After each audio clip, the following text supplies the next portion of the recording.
Yeah. You know, I've kind of got the ugly duckling thing down, but I'm yet to emerge into a beautiful goose. Or is that a swan? Why am I talking about geese and swans? Is it because I'm about to be tasting a lovely, delicious scotch that has something to do with geese? Or should I be back on the tablets? Find out in just a few moments. Yes, that is right. Here I am, tasting the Glengoyne 10 years old. This is my first Glengoyne on the channel. I have had a few Glengoynes in my time, if you know what I mean.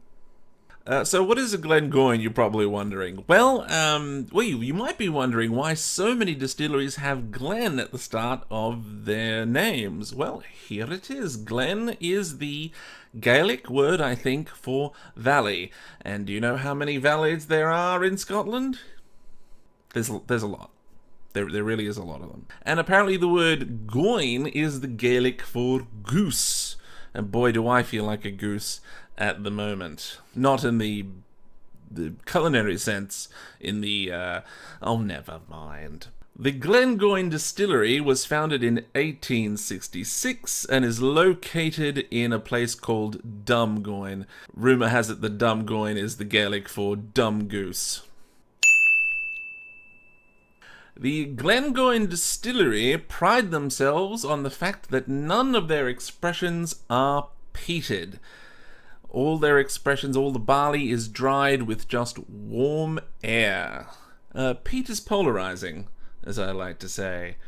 I'm kind of hoping to make that my little catchphrase. That could be my cogito ergo sum, you know. Peat is polarizing. Stand by for t-shirts. Peat is polarizing. Nah. Today I will be tasting a miniature, partly for reasons of money, but also partly space. My whiskey shelf, it's literally buckling. I come home and it's just groaning and it's going, oh, John, what are you gonna? How many more whiskeys are you gonna bring home? Oh, come on! Isn't that how you talk to your shelves? So, let's have a look at the brochure that came with my sample pack and see what we're dealing with.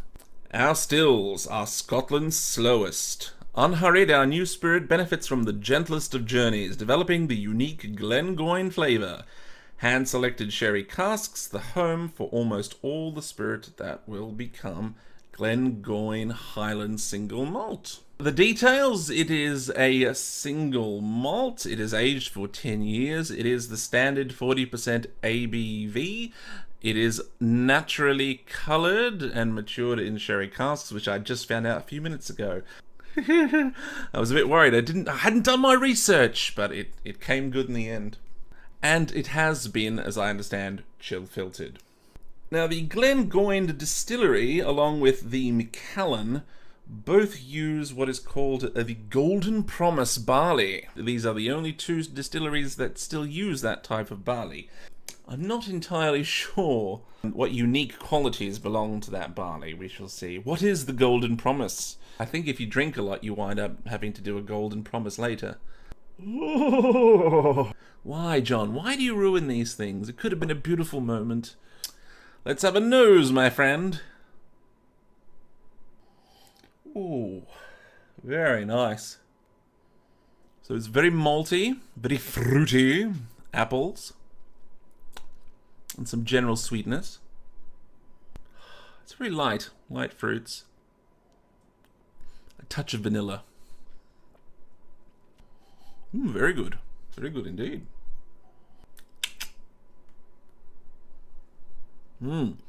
It's a very nice balance. It's very malty, has a general sweetness to it. I'd say apples as well. Red apples. A bit more oakiness now in this second taste.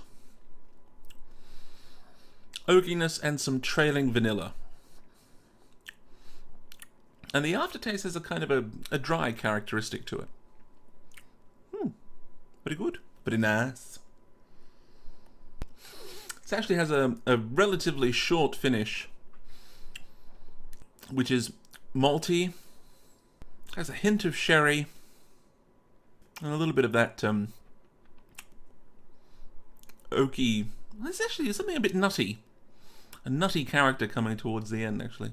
It's good. The earthiness of those nutty characters balances out the sweetness. Very nice. Pretty darn good. For the most part, there's something, I don't know if it's me.